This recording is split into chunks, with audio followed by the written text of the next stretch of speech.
പ്രിയ സഹോദരരെ, കർത്താവായ യേശു ക്രിസ്തുവിൻ്റെ രണ്ടാം വരവെന്ന ചാനലിലേക്ക് നിങ്ങൾക്കെല്ലാവർക്കും ഒരിക്കൽ കൂടി സ്വാഗതം പറയാൻ യേശു മഹാരാജാവ് അനുവദിച്ച യേശു ക്രിസ്തുവിന് നന്ദി സ്തുതി സമർപ്പിക്കുന്നു. ആമേൻ.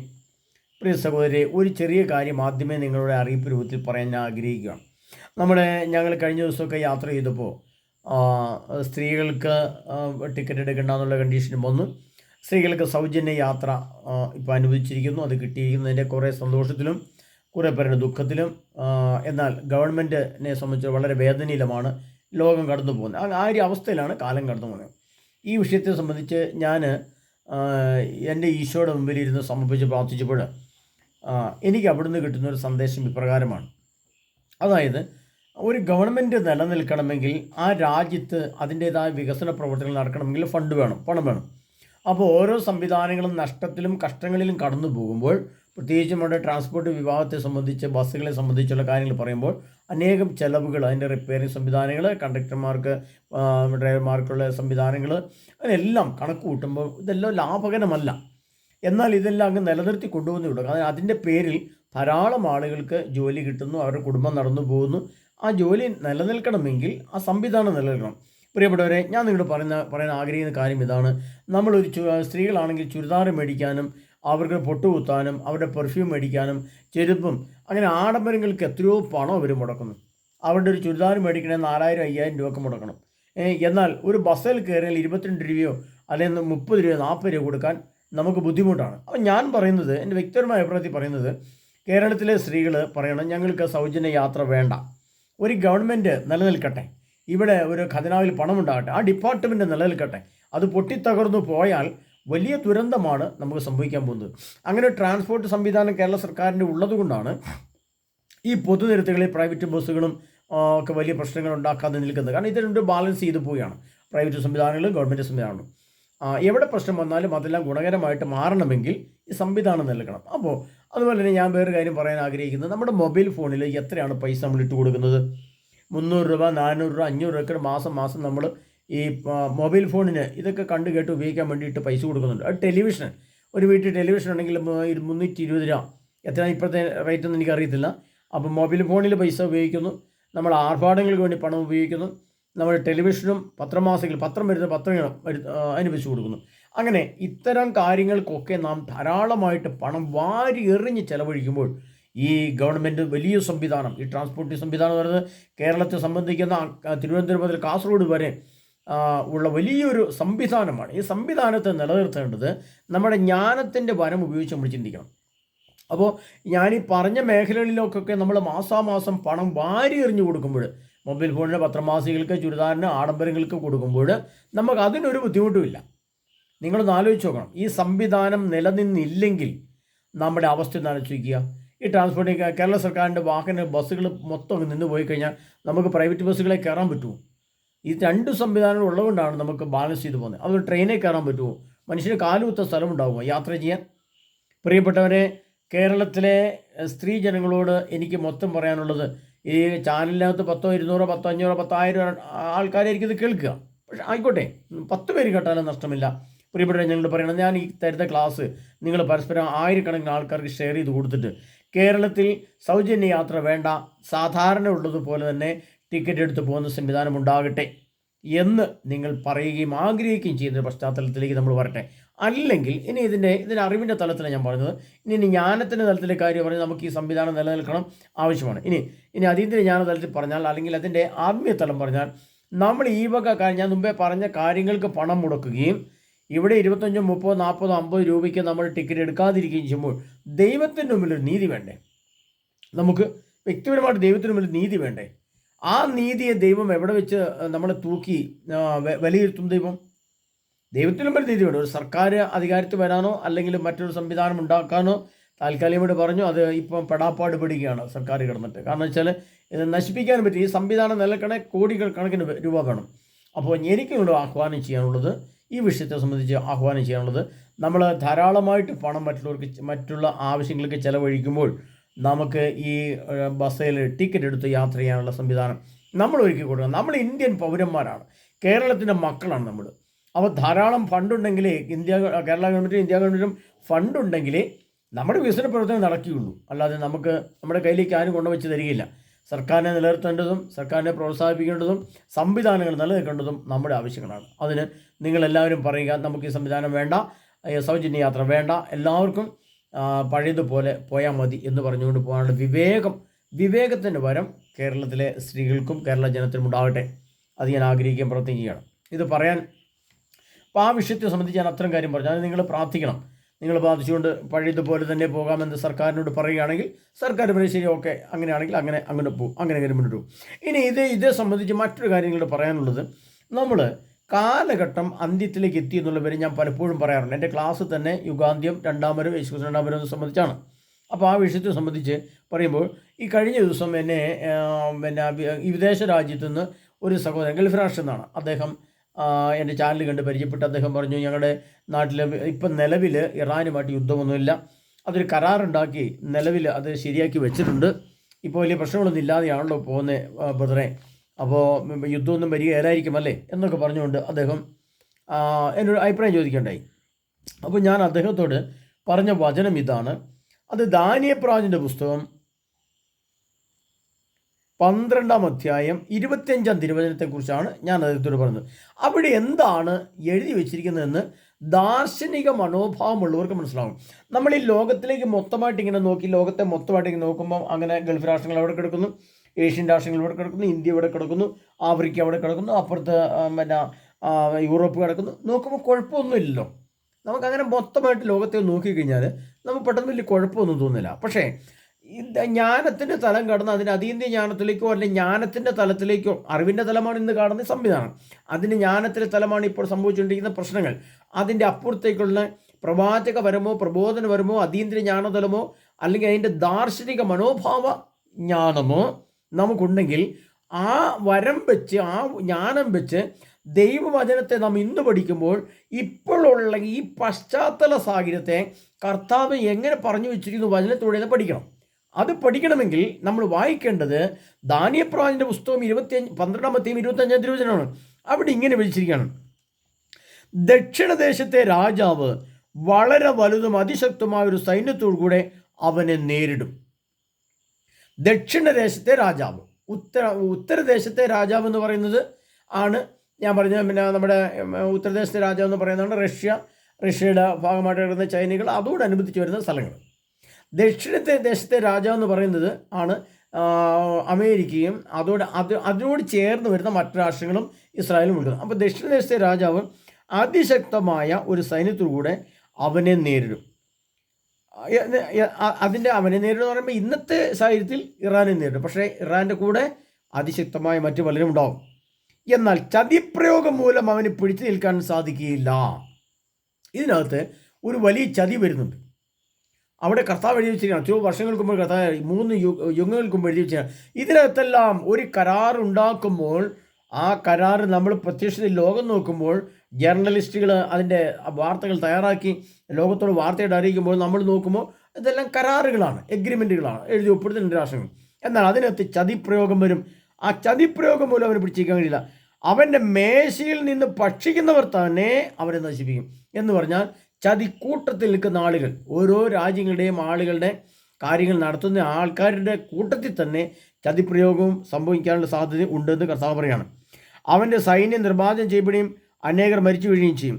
ഈ 2 രാജാക്കന്മാരുടെ മനസ്സുകൾ തിന്മയിലേക്ക് ചാഞ്ഞിരിക്കും. ഇനി പറയുന്ന കാര്യങ്ങൾ കൂടുതൽ ശ്രദ്ധിക്കേണ്ടത്, ഒരേ മേശയ്ക്ക് ചുറ്റും ഇരുന്നു കൊണ്ട് അവർ അസത്യം പറയും, പക്ഷേ ഒന്നും ഫലിക്കുകയില്ല.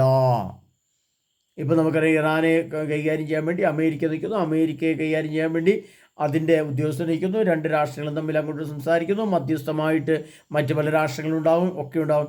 പക്ഷേ അവിടെ എന്താണ് സംഭവിക്കുന്നത്? കർത്താവ് എഴുതി വെച്ചിരിക്കുകയാണ്, ഒരേ മേശയ്ക്ക് ചുറ്റും ഇരുന്നു കൊണ്ട് അവർ അസത്യം പറയുകയും, ഒരേ മേശയ്ക്ക് ചുറ്റും ഇരുന്നുകൊണ്ട് അവർ അസത്യം പറയും, പക്ഷേ ഒന്നും ഫലിക്കുകയില്ല. സത്യം പറയുമെന്നല്ല പറഞ്ഞിരിക്കുന്നത്, അസത്യമാണ് പറയുന്നത്. സത്യത്തിൽ സംഭവിക്കുന്നതിനെ പറ്റി സത്യം പറയണമെന്ന് ആഗ്രഹിക്കും, പക്ഷെ അവർ പറയുന്നത് സത്യമായിട്ട് തോന്നിക്കും, പക്ഷെ എന്തായിരിക്കും പറയുന്നത്? അസത്യമായിരിക്കും പറയുന്നത്. അപ്പോൾ എന്തു സംഭവിക്കും? ഒന്നും ഫലിക്കുകയില്ല. അസത്യം പറയും, പക്ഷെ ഒന്നും ഫലിക്കുകയില്ല. കാരണം അവസാനത്തിലുള്ള നിശ്ചിത സമയം ആസന്നമായിട്ടില്ല. ഒരു സമയമുണ്ട്. ഈ അന്ത്യത്തിന് ഒരു സമയമുണ്ട്. അത് ഞാൻ ഒരിക്കലും ഒരു ക്ലാസ്സിൽ ഞാൻ പറഞ്ഞിട്ടുണ്ട്. അതിപ്പോൾ ചെറിയ രീതി ഒന്നുകൂടെ ഞാൻ പറയാം. ഒരുപാട് ആവർത്തിക്കുന്ന അത്ര ശരിയില്ലെങ്കിൽ പോലും ചില കാര്യങ്ങൾ ആവർത്തിച്ചേ പറ്റൂ. അതിൻ്റെ കാരണം ഈ കാലഘട്ടത്തെ ഉൽപ്പത്തിയുടെ പുസ്തകത്തിലേക്ക് വന്നാൽ അവിടുന്ന് ഇങ്ങോട്ട് വരുമ്പോൾ നമുക്കറിയാം 6000 വർഷമാണ് ഇപ്പോൾ നിലവിലുള്ളത്. യേശു ക്രിസ്തുവിൻ്റെ രണ്ടാമത്തെ വരവിന് മുമ്പുള്ള കാലഘട്ടം എന്ന് പറയുന്നത് 6000 വർഷമാണ്. ഒന്നാമത്തെ യുഗം, രണ്ടാമത്തെ യുഗം, അത് ക്രിസ്തു ജനിക്കുന്ന 4-ാം യുഗത്തിൻ്റെ അന്ത്യഘട്ടത്തിലാണ്. യേശു ക്രിസ്തു ജനിച്ച് മരിച്ചു ഉയർത്തെഴുന്നേറ്റ് സ്വർഗത്തിലേക്ക് കടന്നപ്പോൾ അത് കാലഘട്ടങ്ങൾ AD ആയും BC ആയും തിരിക്കപ്പെട്ടു. അങ്ങനെ തിരിക്കപ്പെട്ടതിന് ശേഷം യേശു ക്രിസ്തുവിൻ്റെ കാലഘട്ടത്തിന് ശേഷമുള്ള ഈ 2000 വർഷങ്ങൾ കൂട്ടുമ്പോൾ ക്രിസ്തുവിന് മുമ്പുള്ള 4000 വർഷവും ഇപ്പോഴുള്ള 2000 വർഷം കൂടുമ്പോൾ 6000 വർഷമായി. ഇനി 6000 വർഷം പൂർത്തിയായി കഴിയുമ്പോൾ പിന്നീട് വരേണ്ടത് 7-ാം യുഗമാണ്. ആ 7-ാം യുഗം ലോകം അവസാനിക്കുകയും 7-ാം യുഗമായ സ്വർഗ്ഗയുഗം പ്രത്യക്ഷപ്പെടുകയും ചെയ്യണം. അതുകൊണ്ട് കർത്താവ് പറയാണ്, ഇതൊരു സമയത്ത് സംഭവിക്കേണ്ട കാര്യമാണ്. അതുകൊണ്ട് കർത്താവ് പറയാണ്, കാരണം അവസാനത്തിലുള്ള നിശ്ചിത സമയം ആസന്നമായിട്ടില്ല. ആ സമയം എങ്ങോട്ട് വരുന്നേ ഉള്ളൂ, പക്ഷെ കാലഘട്ടമായി. ഇപ്പം നമുക്കറിയാം, ഒരു പാർലമെൻറ്റ് ഇലക്ഷനോ അല്ലെങ്കിൽ ഒരു നിയമസഭാ ഇലക്ഷനോ വെക്കുകയാണ്. അപ്പോൾ വെക്കുന്നതിന് 3 മാസം മുമ്പ് എന്ത് ചെയ്യും? എൻ്റെ ചർച്ചകളും പരിപാടികളും സ്ഥാനാർത്ഥി നിർണയം എല്ലാം ആലോചിക്കും. അതിൻ്റെ വോട്ടർമാരുടെ വരവ്, അതുപോലെ അതിൻ്റെ പരസ്യങ്ങൾ, അതിൻ്റെ സ്വാധീനങ്ങൾ, മൈക്ക് അനൗൺസ്മെൻറ്റുകളൊക്കെ നടക്കും. അങ്ങനെ അവസാനം അതങ്ങനെ ഒരു കാലഘട്ടം നടന്ന് അതിനുശേഷം അത് 2 ദിവസം നിശബ്ദം വന്നു. അതിനുശേഷം പോളിംഗ് ബൂത്തിലേക്ക് പോകുന്നു. അങ്ങനെ ഘട്ടം ഘട്ടമായിട്ട് പോകുമ്പോൾ ആ തെരഞ്ഞെടുപ്പ് നടക്കാൻ ഒരു സമയമുണ്ട്. പക്ഷേ ഈ സമയം പ്രഖ്യാപിക്കുന്നത് ഏത് സമയത്താണ്? 3 മാസം മുമ്പാണ്, അല്ല 6 മാസം മുമ്പാണ്. 6 മാസം മുമ്പ് തെരഞ്ഞെടുപ്പ് കൺവെൻഷൻ പ്രഖ്യാപിക്കുകയാണ്. നമ്മുടെ മന്ത്രിസഭ തീരാൻ പോകുന്നു. അതിന് വേണ്ടിയിട്ട് ഇന്ന കാലഘട്ടത്തിൽ പറഞ്ഞ് അവർ തുടങ്ങിയ എല്ലാ സമയം. അപ്പം അതിൻ്റെ തിരഞ്ഞെടുക്കാൻ വേണ്ടി എനിക്കൊരു സമയമുണ്ട്. ആ സമയമാകണമെങ്കിൽ വീണ്ടും 3 മാസം മുന്നോട്ട് പോകണം, അല്ലെങ്കിൽ ഒരു 6 മാസം മുന്നോട്ട് പോകണം. ആ 6 മാസം മുന്നോട്ട് പോയി കഴിയുമ്പോഴാണ് എന്ത് സംഭവിക്കുക? ഈ തെരഞ്ഞെടുപ്പ് നടക്കുക. പക്ഷേ അതിനുള്ള സമയമായിട്ടുമില്ല, തെരഞ്ഞെടുപ്പിന് സമയമായിട്ടില്ല. പക്ഷേ ആ കാലം വന്നു, ആ തെരഞ്ഞെടുപ്പ് നടത്തേണ്ട സംവിധാനം വന്നു. കാരണം ഒരു ഗവൺമെൻറ് തീരാൻ പോകുന്നു, അടുത്ത ഗവൺമെൻറ് പ്രഖ്യാപിക്കാൻ പോകുന്നു, അണിയറുമ്പോൾ. അപ്പോൾ അതിന് കാരണം അതുകൊണ്ട് നിശ്ചിത സമയമായിട്ടില്ല എന്ന് കർത്താവ് പറയുന്നത്. എന്നതുപോലെ അവസാനത്തിലുള്ള നിശ്ചിത സമയം ഇനിയുമായിട്ടുള്ള സമയം ഇങ്ങോട്ട് വരാൻ വേണ്ടി ആ സമയത്തിൻ്റെ 1-ാം ഘട്ടത്തിൻ്റെ തുടക്കമാണ് 2027. ആ 27-ന് 7 കൂട്ടുമ്പോഴാണ് 34 കിട്ടുന്നത്. 6 കൂട്ടുമ്പോൾ 33 കിട്ടുമ്പോൾ 33 യുഗാന്ത്യമാണ്. അതുകൊണ്ട് കർത്താവ് പച്ച മലയാളത്തിൽ, അപ്പോൾ ഇതിങ്ങനെ പറഞ്ഞു തരുമ്പോഴേ നിങ്ങൾക്ക് മനസ്സിലാകുന്നത്, പച്ച മലയാളത്തിൽ നല്ല ഭാഷയിൽ കർത്താവ് പറഞ്ഞു വെച്ചിരിക്കുകയാണ്. ദക്ഷിണദേശത്തെ രാജാവ് വളരെ വലുതും അതിശക്തമായ ഒരു സൈന്യത്തിലൂടെ അവനെ നേരിടും. എന്നാൽ ചതിപ്രയോഗം മൂലം അവനെ പിടിച്ചിരിക്കാൻ സാധിക്കില്ല. അവൻ്റെ മേശ ഭക്ഷിക്കുന്നവർ തന്നെ അവനെ നശിപ്പിക്കും. അവൻ്റെ സൈന്യം നിർമ്മാർജ്ജനം ചെയ്യപ്പെടുകയും അനേകർ മരിച്ചു വീഴുകയും ചെയ്യും. ഈ 2 രാജാക്കന്മാരുടെ മനസ്സുകൾ തിന്മയിലേക്ക് ചാഞ്ഞിരിക്കും. ഒരേ മേശയ്ക്ക് ചുറ്റും ഇരുന്നുകൊണ്ട് അവർ അസത്യം പറയും, പക്ഷേ ഒന്നും ഫലിക്കുകയില്ല. കാരണം അവസാനത്തിലുള്ള നിശ്ചിത സമയം ഇനിയും ആയിട്ടില്ല. ദാനിയേൽ പ്രവചനം 12-ാം അധ്യായം 25-ാം തിരുവചനമാണ് നിങ്ങൾ കേട്ടത്. അതുകൊണ്ട് കർത്താവ് അതുപോലെ തന്നെ അടുത്ത 29-ലേക്ക് വരുമ്പോൾ കർത്താവ് നിശ്ചിത സമയത്ത് അവൻ തെക്കോട്ട് മടങ്ങി വരും. ഇത്തവണ മുമ്പത്തെ പോലെ ആയിരിക്കില്ല. കിത്തിമിലെ കപ്പലുകൾ അവനെ എതിർക്കും. അവൻ ഭയപ്പെട്ട് പിന്മാറി തിരിച്ചു വന്ന് ക്രുദ്ധനായി വിശുദ്ധ ഉടമ്പടിക്കെതിരെ പ്രവർത്തിക്കും. അവൻ പിൻവാങ്ങി വിശുദ്ധ ഉടമ്പടി ഉപേക്ഷിച്ചവരുടെ വാക്ക് ശ്രമിക്കും. അത് ഈ സമയത്ത് സംഭവിക്കാൻ തുടങ്ങുന്ന ചില കാര്യങ്ങളെ കുറിച്ചാണ് പറഞ്ഞിരിക്കുന്നത്.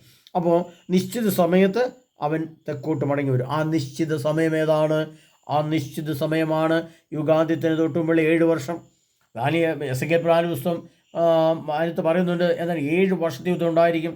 ആ 7 വർഷത്തിന് തുടക്കം 2033 യുഗാന്ത്യത്തിന് മുമ്പിലാണെങ്കിൽ 27 അപ്പോൾ ഇതെല്ലാം കർത്താവ് വർഷങ്ങൾക്ക് മുമ്പല്ല, യുഗങ്ങൾക്ക് മുമ്പ് എഴുതപ്പെട്ടിട്ടുണ്ട്.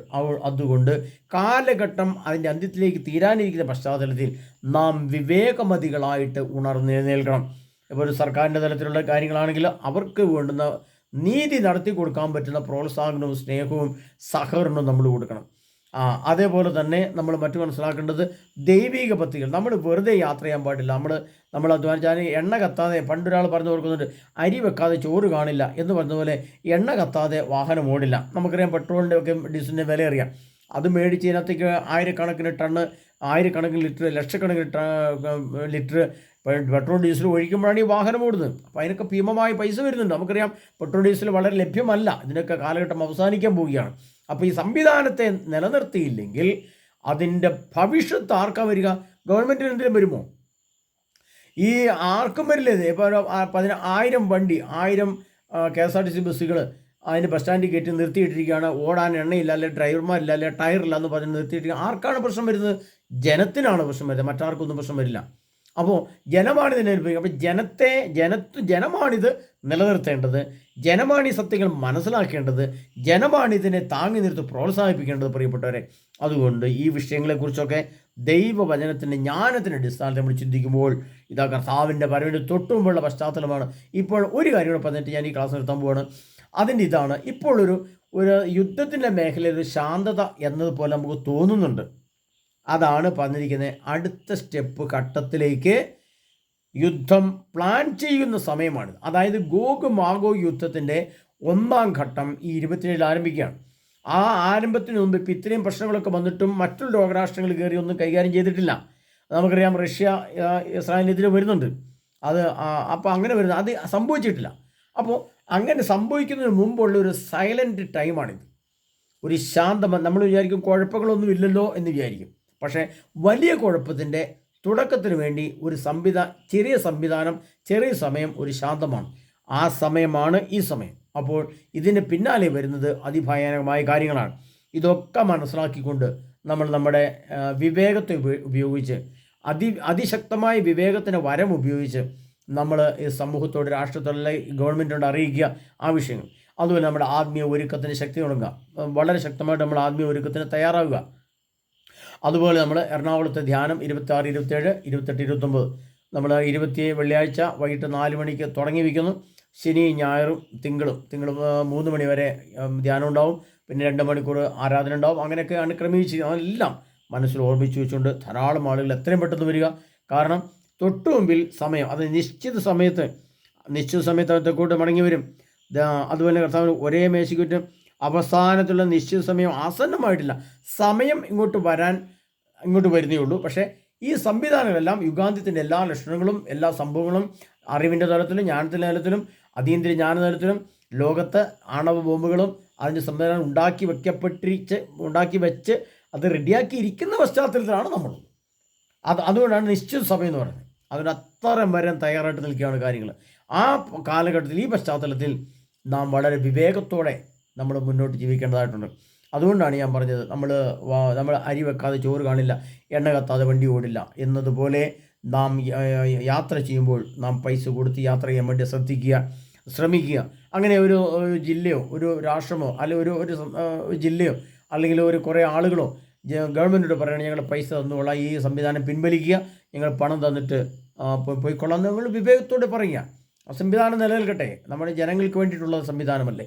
അങ്ങനെ നമ്മൾ ചിന്തിക്കുക. നമ്മുടെ ജനമാണ്, നമ്മുടെ KSRTC ആണ്, നമ്മുടെ സർക്കാരാണ്, നമ്മുടെ ആവശ്യങ്ങളാണ് എന്ന് മനസ്സിലാക്കിക്കൊണ്ട് നമ്മളതിനെ പ്രോത്സാഹിപ്പിക്കുകയും ഈ രീതിയിൽ കൈകാര്യം ചെയ്യുമ്പോൾ നമ്മുടെ രാജ്യ വളർച്ചയും രാജ്യ സുരക്ഷിതത്വവും നമ്മുടെ സന്തോഷകരമായ യാത്രയും നമ്മുടെ തിക്കും തിരക്കുമില്ലാത്ത യാത്രയും എല്ലാം ഇതിനകത്ത് ക്രമീകരിക്കാൻ സാധിക്കും.